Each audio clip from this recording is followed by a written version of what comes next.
and let everybody into this webinar so that we can begin. Welcome one and all to Barry Olton and I's extravaganza on how you can be more profitable. That's a good word, isn't it? Extravaganza. I love that. Yeah, I think that works, right? Extravaganza and how we can make It's our an practices more extravaganza. profitable via a five-star patient experience. So welcome one and all. This will be an action-packed, information-packed webinar, as they always are when I get Dr. Barry Olton on, because there's so much flipping stuff that we can take and implement into our practice. And here's the thing, whenever it comes to making more money, the reason, we can make more, but the whole point of it is that we have to make it impactful. There has to be a purpose for it. There has to be something we can use it for. And what better purpose than to use it for than to make back, well, to make the patient experience better, make our practice better, and also earn back our free time, which is the whole entire point, because it's so easy to get stuck in that treadmill, that hamster wheel of just constantly working so that we feel busy. But like I say, this information tonight is going to be the information that allows you to excel beyond that and really have impactful change upon your life. Barry, for those who don't know you, it might be nice to do a little bit of an intro. Hello, mate. Firstly, thank you very much for having me back. I love chatting to you. Hi, people. Lovely to see so many of you. For those of you that don't know me, my name is Barry. I am a dentist. I owned my practice for just under 20 years, and I have become a coach in dentistry. I'm still a dentist 3 days a week. So I'm an associate in the practice that I used to own. And my wife is my TCO. My wife and I wanted to genuinely, our focus of attention was to nurture our patient journey to make it, I wanted to make it the best patient journey in the UK. That was my mission and vision. And we were doing okay financially, so it wasn't about the money. And we became master practitioners of NLP. I did a lot of training in influence with Cialdini, and we used that within our business. And our patients were blown away and still remain blown away. And we did no marketing for 18 years. Our constant stream of new patients comes from our best marketing force, which is our existing patient base. But we ask them in a certain way, we look after them in a certain way, and we have a systemized approach to everything that we do. And we accidentally made a ton of money. So we made a lot of money serving people at a deeper level. We find out what really makes people tick. We ask a number of specific questions that give us a lot of information that we're able to look after our patients. And overwhelmingly, our patients say that I've never been looked after like this. I've never been spoken to like this. And so I decided 4.5 years ago, to sell my practice so that I could get out in dentistry and share what we developed and teach other people to do better with what they've got. Because my understanding, and you know this as well, James, right, is that if we look at, we have a little circle where we know what we know. So I know what I know. We all know what we know. We have a circle outside of that, which is we know what we don't know. So, for example, I know that I don't know how to weld, but I'm aware that I don't know how to weld. But then outside of that is the stuff where we don't know what we don't know. And that's the stuff where the real juice lies, where the real progression and the ability to change what we're doing quite simply to have a massive impact. And so really that's my mission in dentistry, is to help other dentists, whether they're associates or practice owners, to ultimately achieve more by wowing their patients more. So that's it, really.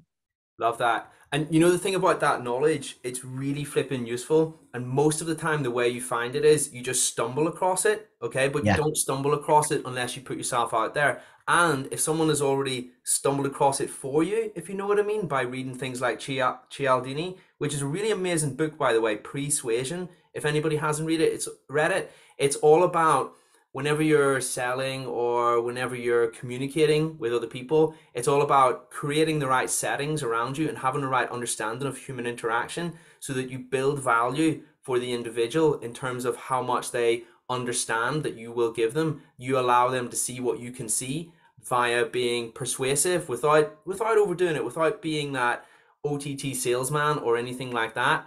And then what it means for you is that ultimately you can make more money, which you can reinvest in your practice, you can use to give the patient more time, whatever it is that you choose to do with that, or you can claim back your own time. That's the liberty of what this stuff does. Plus, as well as that, it blows the flipping patient's socks off because of the experience that you're able to give them. Would you say that's right, Barry?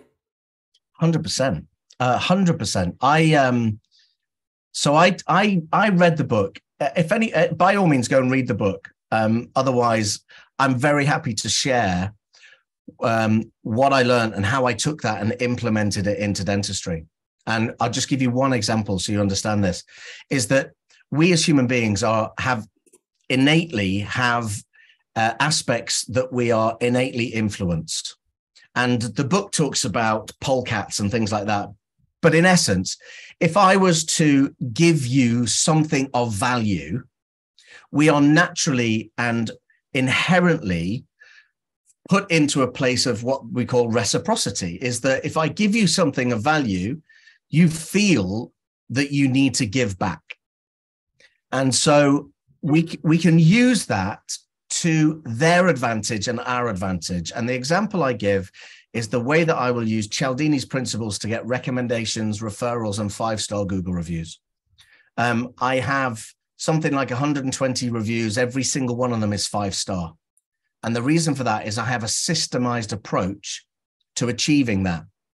And I believe that my job is to influence my patients. And I'll tell you for why. I reckon I'm as good a dentist as they can ever get. I reckon the patient experience that they have is better than anything else that they can get. And so I believe that in order for me to look after you as a patient for the next 10 or 15 years, my business needs to be robust. I need to have a steady flow in new patients. I need to be able to be there for them in the future. And therefore, for me to ethically influence them to want to go and recommend me to their family, their friends, their colleagues, their neighbors, I believe is a win-win-win. Because if I'm not there, I can't serve them. If the patient doesn't come to me, I can't serve them. And if they don't recommend their family and friends, I can't serve them. And because we've got our patient journey so beautifully and eloquently produced, I know that everybody gets served. So I'll tap into Cialdini's principles to ask them. So I will knowingly, so it's most of you will say, thanks very much for coming. I appreciate you as a patient. I'm doing that because I genuinely know that it's most importantly, it is true. I am genuinely grateful. And really importantly, it taps into Cialdini's principle of reciprocity because I'm giving them a genuine, heartfelt compliment. So yeah, there's a bunch of stuff that I teach that people subconsciously are aware of, but I like to make them consciously aware so that they can do it on purpose, knowing why it's working. Like the language patterns that I teach, I want people to know why it is sometimes they get it right and it works, and why it is sometimes they do it, but they do it slightly differently and it doesn't work. So that people are less guessing what's right and what's wrong and have a much clearer pathway and a systemized approach to recommending treatment or to talking about what you would like the patient to consider doing. And our upsell of once-based dentistry is by far and away exceeds what it used to before I did any of this. Very, very, very cool. Guys, I should mention as well that this is an open mic night. So what that means is that you can ask questions whenever you feel. Please pop them in the chat, and Barry and I will get back to you the first moment we get. Barry, that's some interesting stuff that you said just then about the theory, so to speak. Is there any way that we can make that really tangible and actionable for dentists? Like, what are the things that you see consistently that dentists could be doing better, that if you literally implement these hard and fast things that you're just about to talk about in a minute, that you could go to work tomorrow and begin to communicate better and therefore ask for higher investments from the patients? There's tons of it. There's tons of it. I put together some slides to kind of explain. So you know that I'm coaching dentists, right? And I go around, I talk to dentists an awful lot. And what I find is that there's a lot of commonality in what they would like to achieve, and there's a lot of commonality in why it is they're not achieving what it is they'd like to achieve. So I think that as we go through, literally, it's just a handful, I say a handful, 25 slides. As I go through and explain this whole thing, I think we'll be able to answer questions in each of those sections that would give people some nuggets that tonight they can walk away with and literally implement tomorrow, because it's not reinventing the wheel. It's taking something that is working. And I'll give you an example of how it's working. So I don't own the practice. They've changed some of the overall systems that I'm not in charge of. But as an associate, I am still in charge of my interactions and my conversations with patients, right? To let you know that our crown fees are £800. So anybody listening can kind of gauge how that sits with you and what you charge. And as an associate, my average gross, I work 3 days a week. I don't do implants. I do an element of short-term ortho. November was my highest gross, 71,500 in November. And my average monthly gross is 58 grand. Now, I don't say that to impress anybody. I say that to impress upon you that I'm not special. What we do have is a special patient journey that I'm going to share lots of elements with you that result in that gross revenue. It's not that I'm doing any fancy dentistry. I'm a general dentist. I'm doing really good quality general dentistry, but my patients don't judge me on the tertiary fissures in a lower left six. They judge me on the fact that they have no idea I've given them an injection. They focus on the fact that I out and out, my first UFC, I call that, it's not a fight with Conor McGregor, by the way. A UFC is an upfront contract. And I am very upfront with them and transparent. And that is, you know, I might meet somebody for the first time and say, Galia, my job today is I'm going to knock your socks off. I'm going to ensure that today I make this the best dental experience you've ever had. And Galia kind of goes, yeah, right, whatever, in her head. And I say, so here's the deal. I'm going to do everything I can to ensure that I knock your socks off. And when I do, and that language is very specific, right? It's not if I do. It's a presupposition. We presuppose it's going to happen. When I do, Galia, I'm going to ask you to do two things for me. The first is I'm going to ask you to walk outside and sing my name from the rooftop saying, this is the best experience I've ever had. And secondly, I'm going to ask you to recommend your family and friends and leave me a 5-star Google review. Is that okay? Now, we've done nothing, right? Nothing's happened yet. And I've bared my soul, bared my opportunity of the fact that my job is to knock your socks off. Because just like a coach, I tell my potential clients that my success is based on your success. If I can't help you to do what it is that we want you to do, then you ain't going to recommend me. You're not going to be edifying me, and I'm not going to get more clients. It's the same with patients. And I'm very upfront with them. My job is to knock your socks off. Now, I know that I can knock their socks off. I have an injection technique where my patients have no clue they've had an injection. And that's the point. So I'll do my injection technique, which, by the way, my 5-year-old could do. And then I go, so how was your injection? And they go, what injection? I go, see, I told you. So this is within the first 10 minutes of anything. And they go, oh, my God. And I say, right.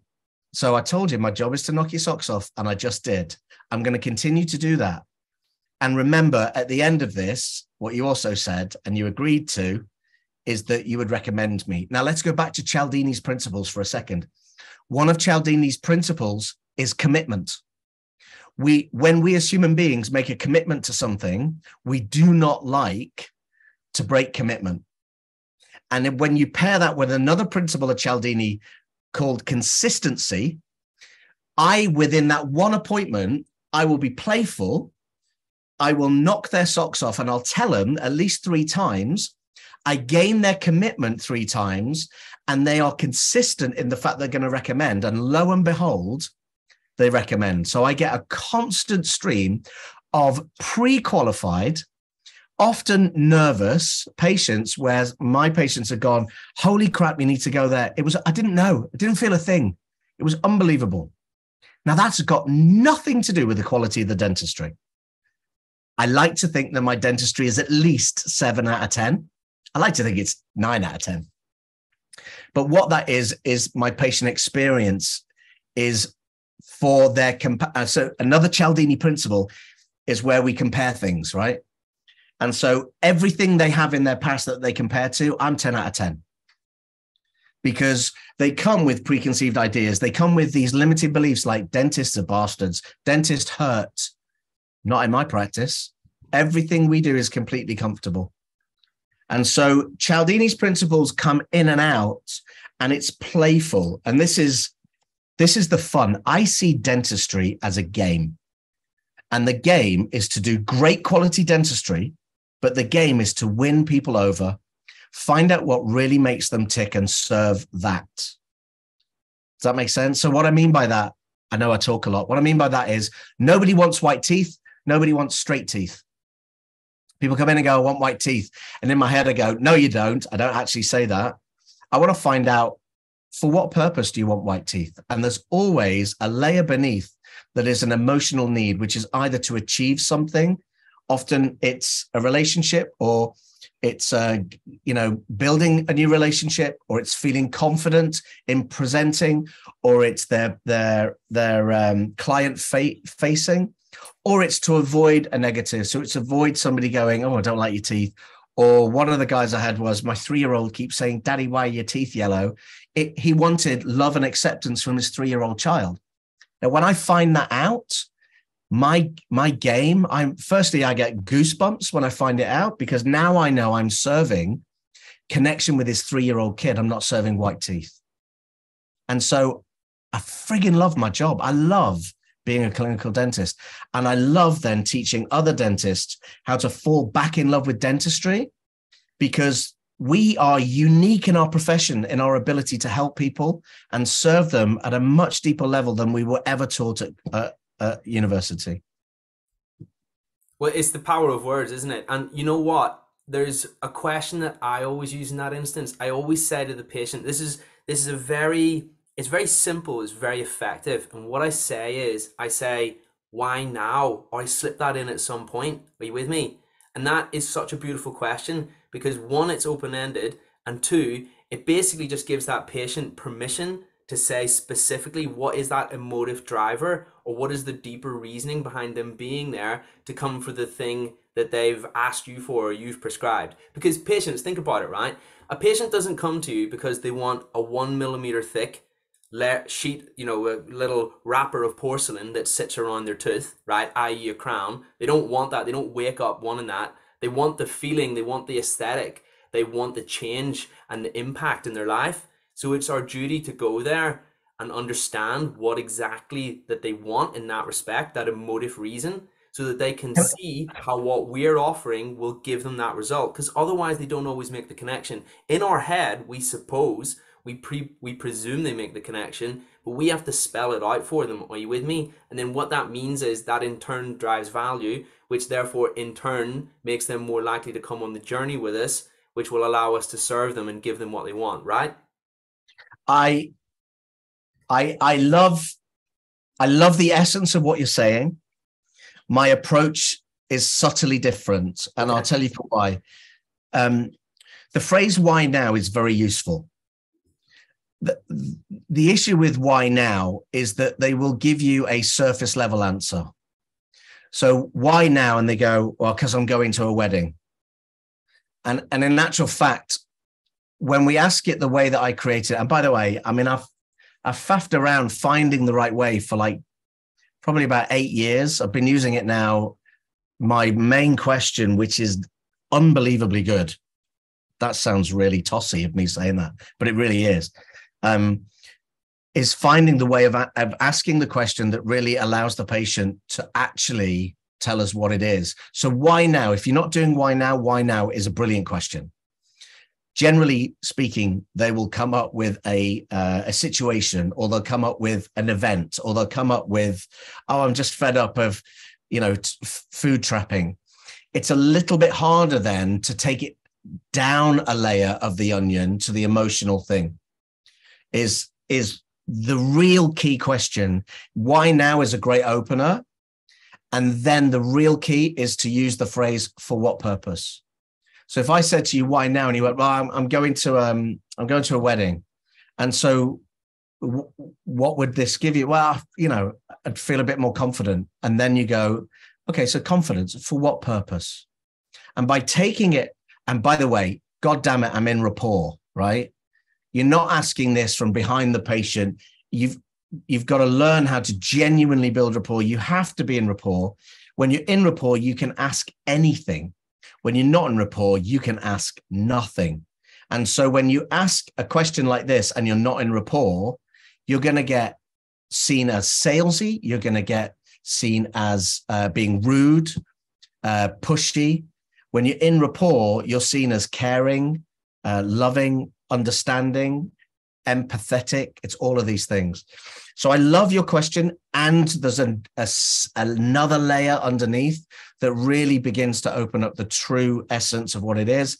And when I know that, I am so damn motivated to serve that patient, because I've now found out what it really is. And it really is love and connection, or it really is acceptance and being good enough.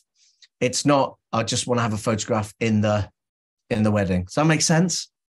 Totally, it does. You know what? Language is so important. What about if we start to look beyond that at the other things that we can do in order to enhance the dental practice that we work in terms of efficiency? Can we talk Why about don't I those show a you little my bit now? slides? Yeah, let's do that. Wonderful. All right. Be able to share your screen? Yeah, let's share my screen, mate. Gayla, I hope you're okay that I picked on your name. It's a lovely name. It is a lovely name. What can you see, man? I can see how Can to you see earn more my money in ugly less face? time. We're in the presentation. We're good. Hey, okay. So I give a ton of presentations. I did the practice plan tour last year, and I present a lot. And there's 3 outcomes to explain for the next half an hour, right? The first is I want people to know what the 3 things are that are currently preventing you from earning more money in less time. Because if I said to every dentist, would you like to earn more money in less time? I don't think I'd ever have anybody go, no, thanks. Most people would go, okay. And I'll explain a bit about that. Secondly, it's partly what we've already discussed, right? Find out what your patients really want, not what you think they want. And I want my client, whenever I work with a client, I want my clients to do it exactly the way that we have taught it, and nail it for a few months before you do anything about changing it. Because most people change things because of their own discomfort or their own limiting beliefs. And when we get our clients to do exactly as we say, and they've done it for 3 months, they then never bloody change it because they are comfortable with it and it works, because we took 15 years developing it. So it's about finding out what your patients really want. And then the third thing really is to talk about elements of how to knock your patient's socks off. And that's my UFC, isn't it? I'm going to knock your socks off. I hope everybody understands what that means. Could come across a bit seedy.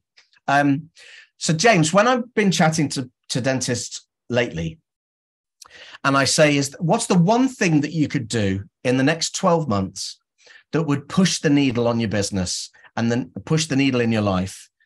There's a number of different answers they come up with, but they all start the sentence with the word more. I want more. Some of them say that they want more money. Some say that they want more time for themselves, more time with their loved ones, with their families, more time to work on the business, not in the business when they're a principal. And others say that they want to do more enjoyable dentistry, or cool dentistry, or once-based dentistry. I have an array of different people that I work with. I've got older clients that are getting bored of dentistry because they've been really successful. Their patients absolutely bloody love them.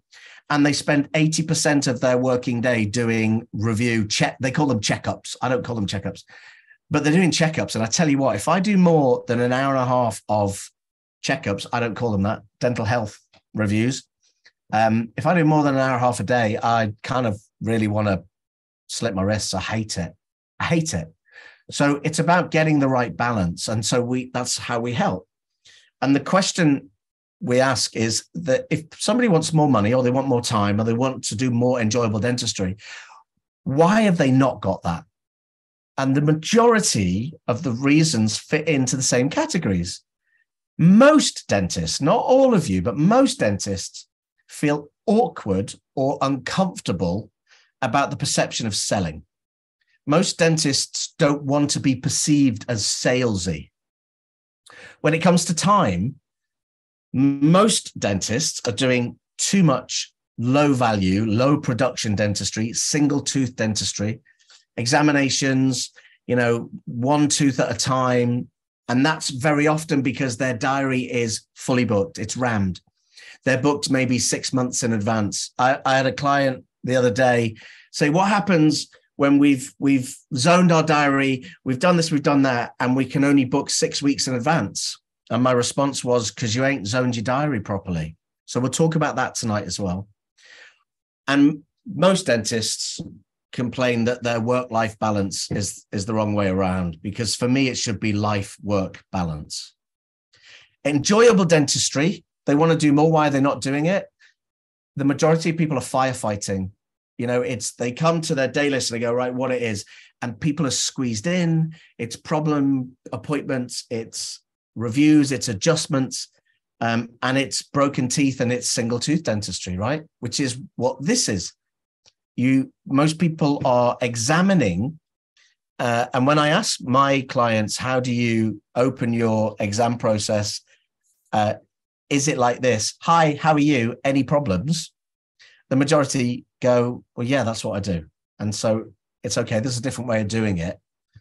And most people have no time to do their funky dentistry. Like a client that we're now going to readdress their diary, the first spot for funky dentistry, enjoyable dentistry, is in 6 weeks' time. Whereas for me, like I said, I grossed 71 grand. February, I grossed 59 and a half. And if you today saw me, I was clinical today. If you needed molar endo and a crown, I could see you. I booked somebody in from today for next Wednesday. So my diary always has, because of the way that we run it, my diary always has the opportunity to see somebody at the latest 2 weeks' time. So when I have a patient that comes in that wants something that is of high production, I can see you. You're not waiting. Does that make sense? Totally. So the answers for these, how do we do this? Well, let's go back a bit, right? Or feeling awkward or uncomfortable. What we really want is effortless treatment acceptance. We want a process and a conversation and a way of explaining things that is comfortable for both you and the patient, that is an effortless way of explaining things in the best interest of the patient, where the patient feels really comfortable about making their best choice. In terms of time, what I share with my clients is to increase their productivity, is to teach them ways of being able to do more in the same time or more in very little extra time. And the example I would give is that Doris, age 68, walks in with a fractured lower left 6. She's got an old MOD amalgam in it, and you can see that there's secondary caries. She has an old scruffy DO in the 5, but looks decay-free. And she's got a fairly large MOD lingually extended amalgam in the 7. And I think everybody would agree that in the majority of the places on the UK, that's quite a common occurrence for somebody to walk in with that. Now, old Barry would look at Doris's tooth and go, oh, I can fix that. And I would use a language pattern that would prevent her, stupidly, from choosing an indirect restoration, such as a crown. And I present it in a way, I had a limiting belief at the time, oh, nobody's going to pay me 500 quid for a crown. Nobody wants private dentistry. They only want NHS. They only want cheap. And this is 20 years ago, right? And so I present it to Doris and go, look, Doris, I could crown that tooth, which is the best, but I could fill it and it's cheaper. And Doris would go, okay, Barry, let's fill it. That was the old way of doing it. Now, the way that we treatment plan, which I'll explain further down this presentation, is that we color code things. 6 is disease, therefore it's color coded red. 5 and 7, they're not diseased. They're old, they're knackered, they've got open margins. And I will have the opportunity to explain to Doris that she could choose, if she wanted to replace the 5 and the 7 at the same time. And I would talk about all of the advantages of that. And she'd have 2 treatment plans, one red for the crown and one orange for the 5 and the 7. And what we find is 68% of our patients, through their own choice, choose to do the 5 and the 7 at the same time as the 6. If I had time, I could share the figures with you that effectively doubles the hourly rate. I don't work on hourly rates, but most people do. It doubles the hourly rate of that hour, of that time, and it 8 to 10x's the profit, because the fixed costs remain the same. The variable cost is just another indirect restoration. So maximizing productivity massively increases profitability. And I believe that by having a proper conversation with Doris about what's available, it's her choice, not mine. What's interesting is 32% of the people that say, I'll just do the 6. I'm like, I don't care what they choose. I care that they had the choice. And 32% of my patients know what's around the corner, know what might be coming. And so it just ends up being a really effortless conversation, and it's a win-win. When it comes to doing more cool dentistry, it's helping those conversations with patients to begin to have the option and the choice of doing once. I would class orange as a once-based choice and red as the needs-based choice. Does that make sense? So in order to stay fit and healthy, you've got to do something with the 6. Whilst you're there, we could talk about doing the 5 and the 7, but it's having the right language skills and the right way of influencing. So how do we do all of that? Because we can increase our income, be more productive and work less if we choose to, and we can do more of the dentistry that really juices us up and we enjoy doing. And how do we do that? It's by generating a 6-star patient journey. Can I give you an average patient journey and you can tell me if you agree with this, mate? Yeah, let's do that. Good place to start. Now, I could go into a whole technical stuff, but let's just run through. I believe that a typical patient journey is you've got to get a patient, right? New patient, attract them. I've said first call, but I would say that that is first point of contact. Could be an email. It could be somebody walking in off the street, right? And it could be the patient picking up the phone. Next is, once you've had a really lovely phone call, oftentimes with front of house. Now, in my practice, when I owned it, we separated front of house and telephony. I wanted, and this is something I would advise, if it is possible for you to have front of house being purely concierge, checking in, taking payment, checking out, making teas, coffees, looking after, just giving lots of love and attention, and telephony help happens elsewhere, I would wholeheartedly recommend that you do that. It works a treat. After you've had that conversation, the first point of contact is the initial consult. Now, we teach this in 2 ways. We teach this as if you are dentist, nurse, surgery. So one dentist, one nurse, one surgery, no TCO. We also, in our mastermind level, we teach and we train the TCOs to do this. So I am very fortunate as I have a treatment coordinator, but our treatment coordination process is very different from almost anything else you've seen. Initial consultation leads to the examination. For most dentists, that's the same appointment done at the same time. And then the presentation. So we go initial consult, initial examination, then we do treatment planning, treatment presentation. For most people, that happens in one appointment, which I'm wholeheartedly against. And we can just discuss why. But for me, if as a sole dentist, I separate initial consultation and exam from the presentation. I want the presentation to happen a week or maybe 2 weeks later. out of the clinical environment, ideally, not always possible, depending on your clinical situation and your practice. But I want the presentation to be not when the clinical exam has occurred. So we've done our initial consult, examination, our presentation, and then, of course, we come along and we do the treatment that they've accepted. Following the end of the treatment plans, we then slot them into a follow-up of maintenance. And then ultimately then, we're going to talk to them about referrals. Because in my practice, and maybe in some of yours, step 8 is the only thing I use to lead to step number 1. So my attraction of new patients is purely step 8. I don't do any marketing. We don't do any social media. Our current situation is word of mouth. Now, I'm not a fancy dentist. I do smile designs. I do full mouth. I do full mouth reconstruction, but I'm not marketing for that because I generate enough dentistry and income and fun and enjoyment from my existing patient base and the people that they know. If I really wanted to build my smile line, clear aligners, then I would consider marketing that. But I'm not in that position where I need to or want to do that. So that to me is a typical patient journey. Would you agree, James? That's good to me. Very comprehensive. I don't think anybody's thought about it in this detail, but it makes sense.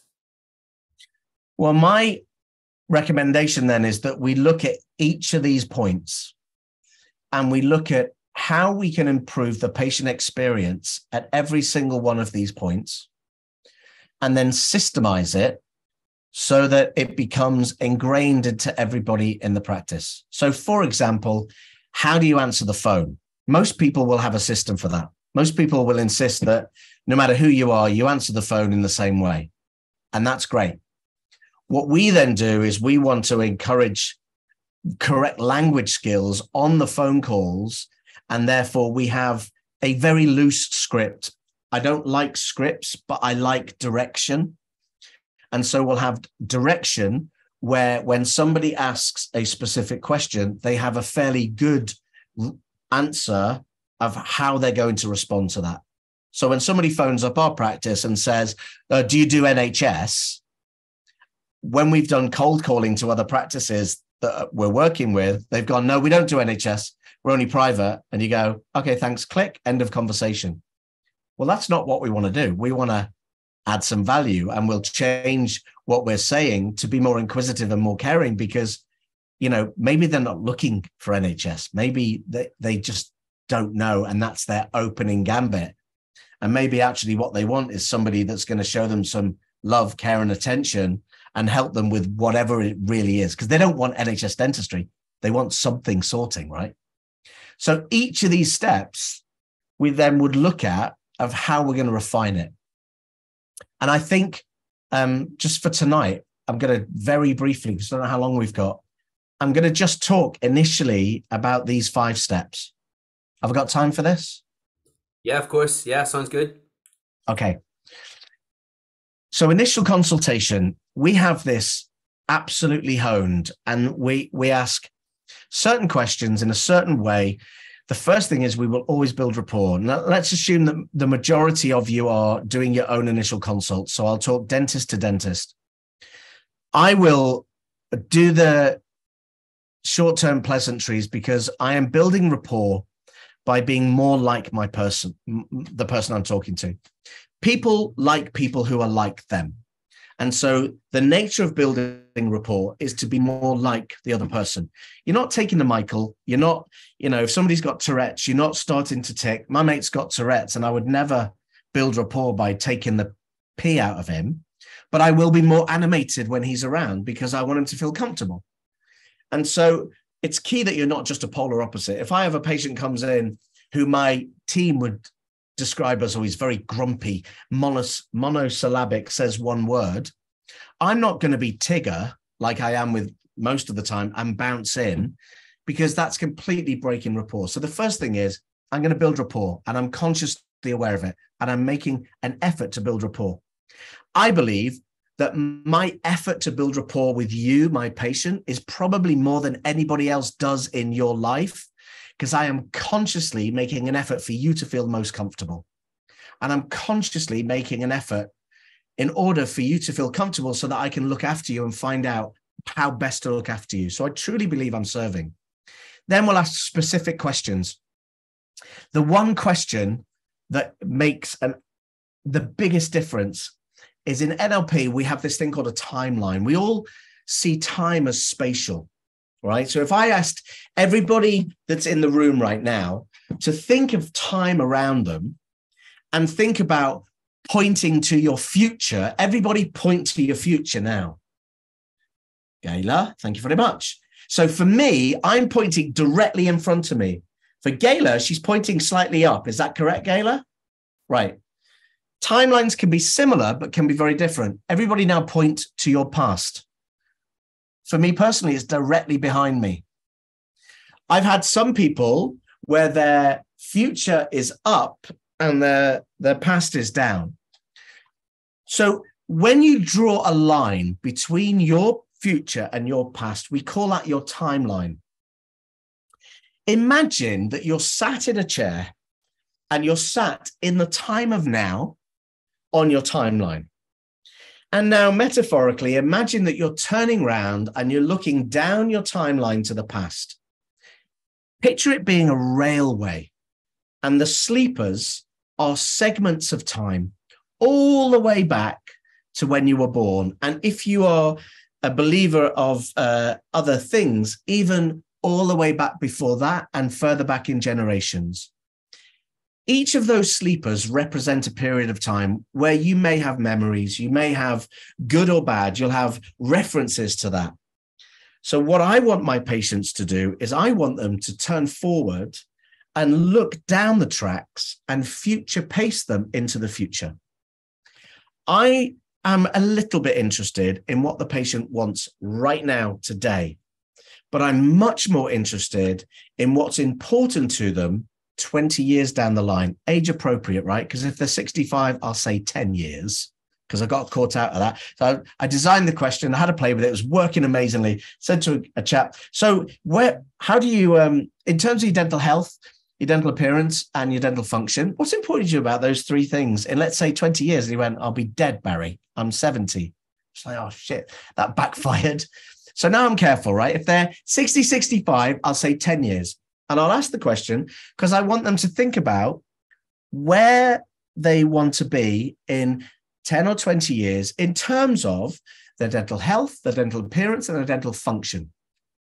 They then transport themselves metaphorically into themselves in 20 years, and they come up with a beautiful treatment plan. I don't even have to design it. They'll say to me, well, I don't want to lose my teeth. I'm like, okay, don't want to lose your teeth. Yeah, well, I don't want them to be broken. I don't want them to be ugly. I don't want them to be yellow. I want them to be nice and straight, and I want them to function well. I want to be able to eat a steak, and I want. Now, it tells me two things. It gives me their motivation. They're either towards or away from. But what it really does is it starts to give me a conversational point. So when they say, well, I want them to be straight and white, and I say, straight and white, tell me, what do you mean by that? Well, I'd like them to look really natural white, and I want them to be straight. I don't want them to be crooked. Okay. So tell me how they are today. Are they straight and white today? And they go, well, not quite. Hello. We've just found out where the current state is, what the desired state is 10 or 20 years. And they've already begun to tell me that what they want is a treatment plan in order to achieve that. Whether they do that now or in the future is irrelevant. But my job is to serve that and go, okay, so let's just uncover that a little bit more. Do you see how this works? It becomes effortless. That's what I said beginning of the slides, an effortless way of explaining things so that your patients make their best choices. So then in the initial consultation, I'm going to have an upfront contract where I'm going to explain, even though I might be in the same room and it might be in 2 minutes, I'm going to explain what I'm looking for. And I want them to listen out, particularly for the BPEs. And I'm going to explain the number of things that I'm going to be doing. Then in my examination, we operate a very slick co-pilot system. So it's run by my nurse. That ensures several things. Number one is I don't miss anything because my ADHD makes me go, oh, shiny object. And I see parafunction because I lecture on parafunction for S4S and I do splint therapy and I teach all of that. I get often a little bit sidetracked because I'm like, oh, I've seen something. And I'm sure everybody else is the same. So it's nurse-led. The biggest effect is that my patients hear over the top of them what it is we're doing. And when I first introduced this, my patients were like, oh, Barry, you've never done that before. What have you been doing for the last 15 years? And so my explanation was, I've always done it. I just never told you. My bad. So we teach how to do a co-pilot examination. The nurse is far more involved. When it comes to the presentation, we use a treatment plan of 3, a traffic light system. Present what must be done in terms of disease, and at the same time, present what could be done if they choose to.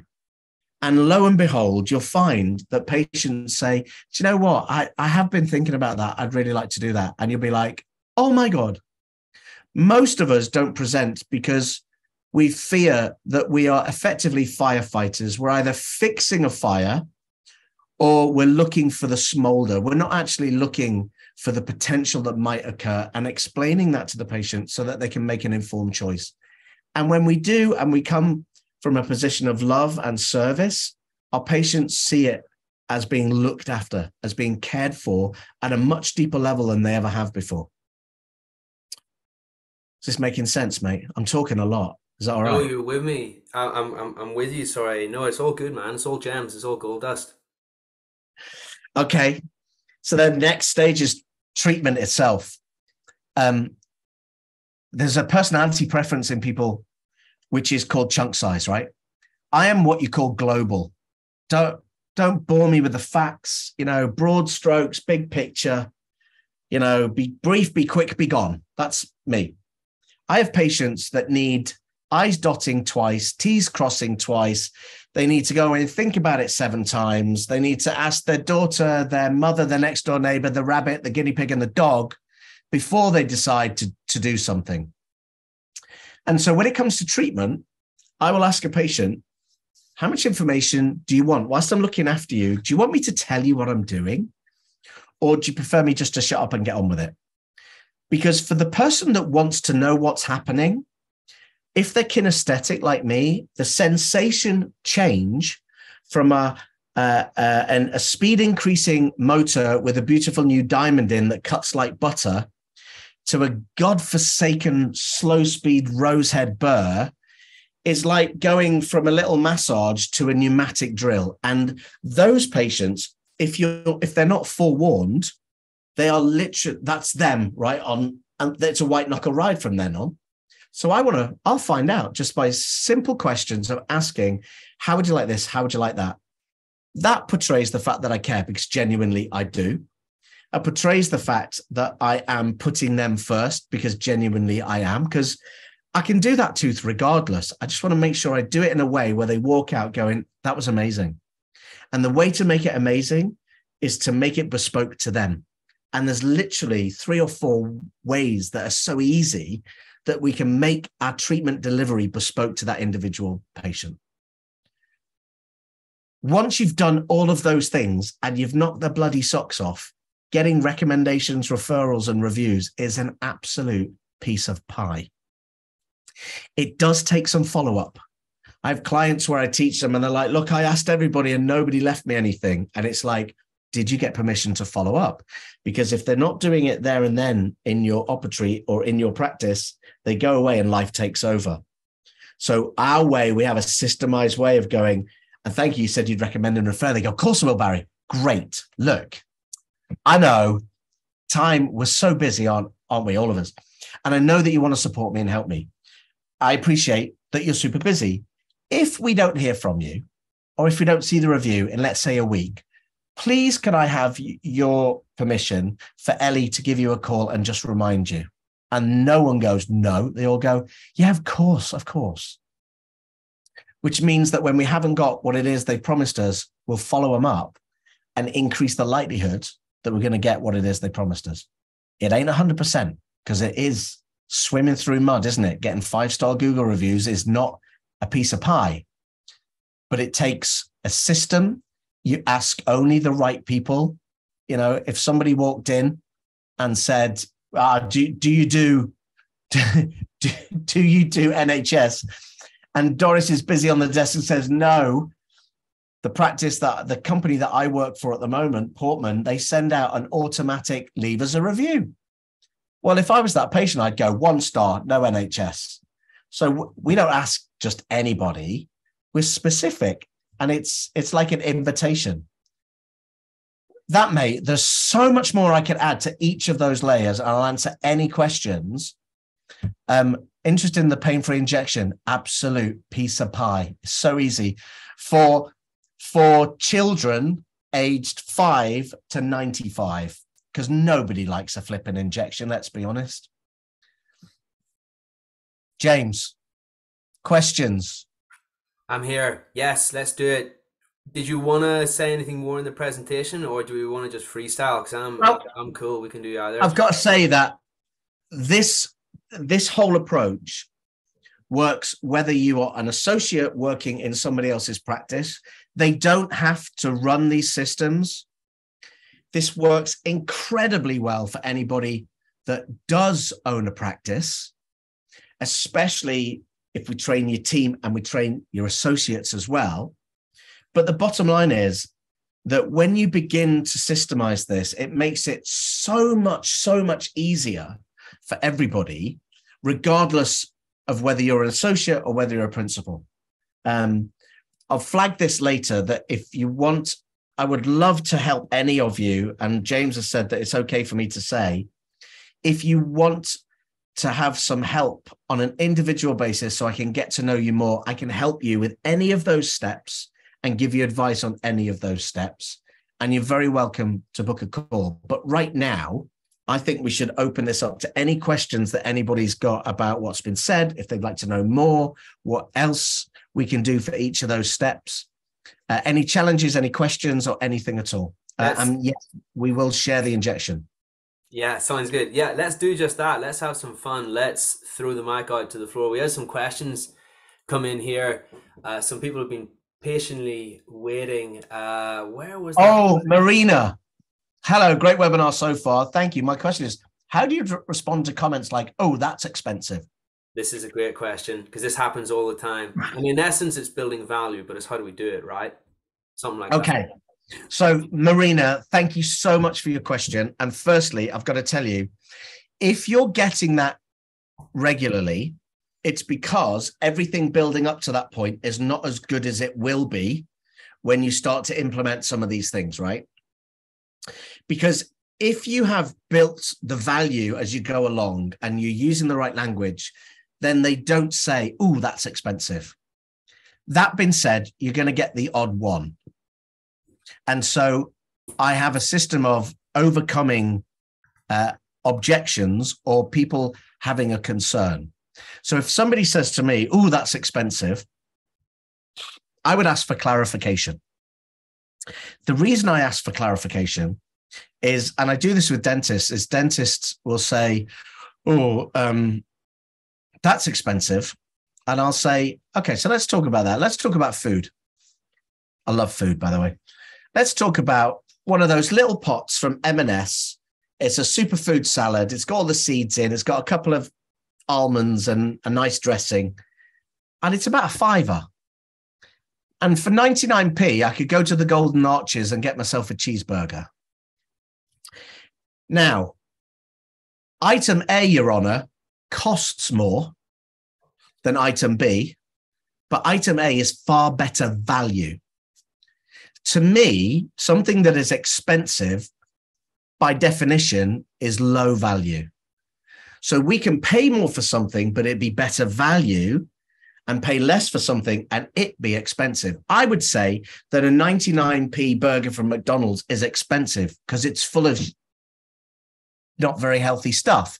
And I would say that that superfood thing from M&S is really great value because of everything it's giving. So that's what I have in my head when I think about dentistry. So when a patient says, "Oh, that's expensive," I'll say, okay, it's completely normal to have a question or a concern about the level of investment that you're going to be making in a tooth or your teeth.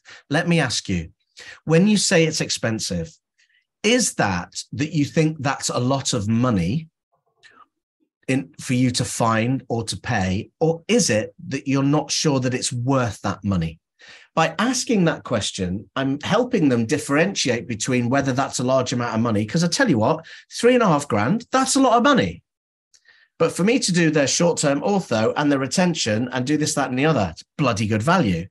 So if they say, well, yeah, it's just a lot of money, I'll say, great. So if you had it easily, would you believe that it's worth it? Yes, I believe it's worth it. Great. Then it's not expensive. I won't make them wrong. I won't say then it's not expensive. What I want to clarify is what their concern is. So what you're telling me is it's about finding that money now or in the future. Yes, it is. Great. Let me tell you about the ways that we're able to look after you. With short-term orthodontics, you can pay as you go, which means you're spreading this out over the 6 to 9 months that we're looking after you. Or we have an interest-free option where you can pay over 12 months interest-free, or you can actually pay, costs about £45 a month, where you pay 3 to 5 years. Are you aware that we have those options? No. Would you be interested in finding out? Oh, yeah, I'd love to. So we've dealt with somebody where it's not value-based and it's not expensive, it's just a lot of money. If somebody says, I just don't know if it's worth it, then I guarantee, Marina, that you won't have asked the 20-year question and you won't have found out the deep emotional driver, which, by the way, is super easy to do. If somebody says to me, that's a lot of money, I'll say, do you know what, Bob? £859 on a crown is a sizable investment on one tooth. And, not but, by the way, and, because then I am agreeing that it's a big investment. That's a big investment in one tooth. And what you told me earlier on, or you told me when I first met you, is that it's really important to you that in 20 years' time, you've got as many of your own teeth as possible.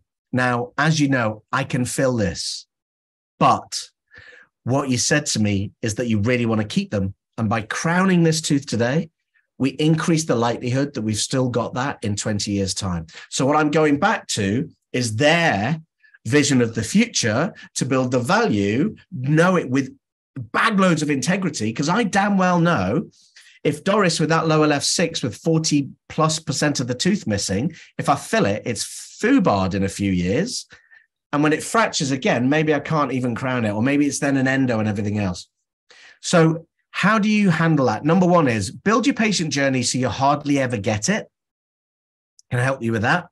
And when you do get it, have a beautiful response. We call it the agreement frame. If I use the word but, if I said to you, who's the best football team in the world, James? Arsenal.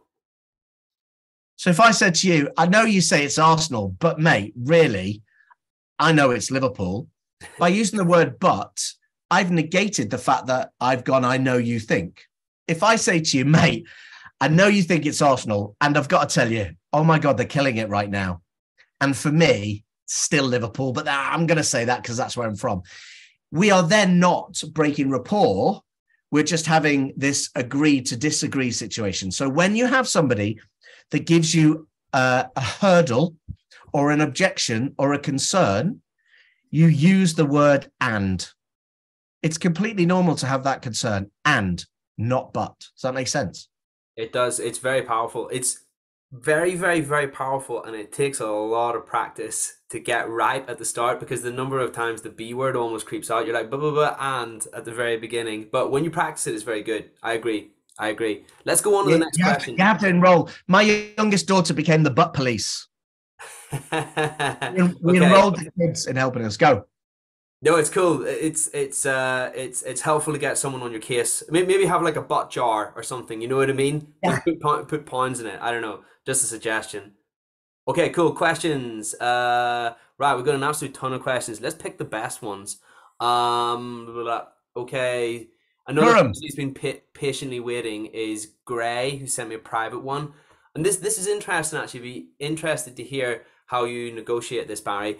Quick question, says Gray. Quick question about the wants and needs the red and amber, sorry, the red and amber treatment plan, Yeah. applying this to a mixed NHS practice, would you would you would you suggest that we make sure that the red treatment plans are NHS and then the amber treatment plans are private? Is that how you do it? No? No, absolutely not. Absolutely not. I would do NHS as purely red because that's really all you can do. And then I would be doing a red private as well, because let's assume that Doris is NHS. The NHS treatment for that lower left 6 is another amalgam. Correct me if I'm wrong, because I've not been NHS for like 17 years. So I'd say on the NHS, what I'm able to do for you is this. And then I would use my but on purpose. So I would negate that by saying, but off the NHS. And I'm a fan of not going, but privately, because privately has a connotation. You're not in control of their internal representation. So on the NHS, I can do the amalgam, but off the NHS, I have so many different options that are available to you. And so let me explain. We could do a tooth-colored filling, which is going to look fantastic. It's going to look much like a tooth. It doesn't give the integral strength that you want in order to keep it for the next 10, 15, 20 years. It will make it look good. But in order to strengthen it, the best treatment option is to place a tooth-colored crown on there so that it looks good, feels good, functions well. So I would not do red as just NHS, because actually you can do all of it off the NHS, or we would call it privately, by having great language skills and just explaining. And it's all about the patient's choice, right? That's cool. So it's about tactical use of and but as well, just not blanket, not using the but word, the B Oh, word. you've got to use your but on purpose, mate. So this is where I said, this phrase makes me about 100 grand a year. Wow. My I example believe that. was, I used to say to Doris, my own limiting belief was people won't pay for private dentistry. People won't pay me 500 quid for a crown. So I'd say almost quietly, Doris, we could crown this tooth, which is the best, but I could fill it, and that's a lot cheaper. And they go, okay. And so that fed my limited belief. See, nobody wants to do private. Nobody wants to pay me 500 quid for a crown. I was a self-fulfilling prophecy. Then I learned this language pattern, and I learned the impact of it, which ultimately comes from a hypnotherapist. So I became a master hypnotherapist, and I started to learn the language patterns of this guy called Milton Erickson. And what I learned was I was getting in the way of my patients choosing the best. All I needed to do was to flip my butt. Doris, I could crown this, which is the cheapest option. But what he's told me is it's really important that you want to keep this tooth for the next 20 years at least. And so the best option for this is to crown it. And my patients went, okay, Barry. And I was like, oh my God, how many people have I misserved? I genuinely was doing my level best, but I was doing my best based on my own insecurities. I could have, but anyway, so we've all been there. It's how we all start off, isn't it? You know, this is the first point of the first side of the triangle, is people not wanting to be salesy or come across as pushy. And so by having the right conversation and being in rapport and having the right mindset of service, it becomes effortless, mate. Yeah, it's true. It's true. It starts with limiting beliefs, right? And here's the thing about limiting beliefs. We don't even flip and realize that they're there half the time until someone points it out to us, which is why this stuff is so powerful.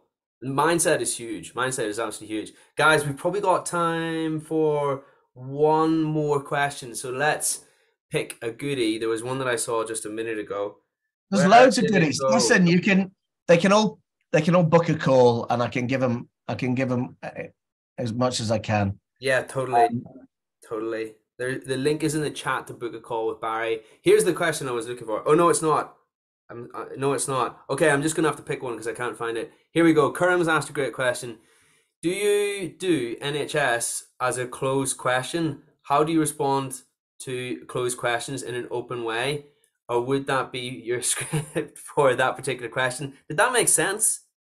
Do you do NHS is a closed Oh, question. do you? I misread it. That's on me. That's a statement, right? Yeah. How do you respond to a closed question in an open way? What would your script for that particular question be, please? Ring, ring. Hi, do you do NHS? Oh, hi. You're speaking to Barry. May I take your name? Yeah, my name's Doris. Okay, cool. So you're looking for NHS? Yes. Can I ask you, what in particular, why is it you're particularly looking for NHS dentistry? Ah, okay. I see what you did there. You just flipped the script in a Yeah, I way. want to find out why. Do you do NHS? Most people go, no. End of conversation. So what I want to do is ask a question, because actually, I want to know, why the hell are you looking for NHS? Because seriously, why do you want NHS? Generally, what they're going is, I want to keep the costs down, don't they? Generally, and so, well, did you realise that we have a payment plan that costs as little as £16 a month, which means that all your private exams and hygiene and x-rays are all taken care of, so that we can make sure that you don't need treatment. And when you do need treatment, we give you 10% gratuity because you're part of our family. There's so many ways that you can handle that to steer people down the right lane. Now, there might be somebody that absolutely, let's say that they are income support, but you're going to find that out and still treat them with care, love, and respect, and say, I completely understand. And here's the thing, right? I think there might be somebody down the road that might be able to offer something. Please know that if ever your circumstances change and you ever want to be seen by somebody who will look after you and take care of you and your family, give us a call. Our door is always open. Cool. Well, whoever else has ever spoken to them like that? Well, there you go. You're already head and shoulders above everyone else. I feel that as well, in the patient's mind, NHS equals functional, and it'll work. You know what I mean? Functional and adequate. Are you with me? Whereas private is like something a little bit fancy and a little bit out there. Like if you're a little bit, maybe if you're like stuffy or a little bit, you think you've got ideas about yourself, you'll go for it. That's what it is in their head sometimes, the connotation. But we as dentists know there's actually a little bit more to it than that. So it's just really exploring where that comes from. And this is the thing: lots of time with words. About 99% of miscommunication comes from the fact that people have different definitions for the same words, okay, and they haven't actually established what they are. And that's a really good example of one. So you're actually delving into their definition of what they really want just then, right? Plus, nobody wants white teeth, mate. Plus, as well as that, you're taking charge of the conversation, which I like too, because you're saying, absolutely, you're acknowledging what they've had to say. May I take your name? Which means you're actually grabbing the conversation by the scruff of the neck a little bit, which is also a sales technique. Boom. I don't do this. It's not my first rodeo. Boom. Boom. Good stuff. Barry, we're going to wrap up very shortly. Would you be able to share that QR code one more time for people who want to? Yeah, I would love to. There's also, let me just also type in here. Have I spelt my own name right? I think I probably have. And then it's Dentistry Who Invest. That's the link. And then I will share my screen, and top stuff. I'm happy to chat away and share and help. Look, at the end of the day, we're in the best profession on the planet, and I want to help dentists fall back in love with dentistry, and I want to help millions of people have healthy, confident smiles. And the only way I can do that is to help other dental professionals be able to supply that to their patients. So book a call. We can have a chat. I'll help you on that call. And I've got programs coming up. And if we're a fit, we'll interview each other. And if we're a fit, maybe you can join. But at the very least, I'll help you on that call, and we'll have a good chat and we'll get to know each other. Very cool. James, okay. Lots of love, mate. Thanks for chatting this through. I could talk to you every week. I've got so much in my head. Top stuff. Well, maybe we can make that into a regular thing. Who knows? Yeah, that'd be awesome. I always flip and learn from yourself, Barry. It's always fun to have you on. Congrats on everybody coming along tonight, this Monday, and we will wrap up just there. Been really, really, really good to see you once more, Barry. Thank you, buddy. Back on the channel soon. See you later, my friend. Bye-bye. Right. Lots of love. Thanks, everybody. In a bit. Bye.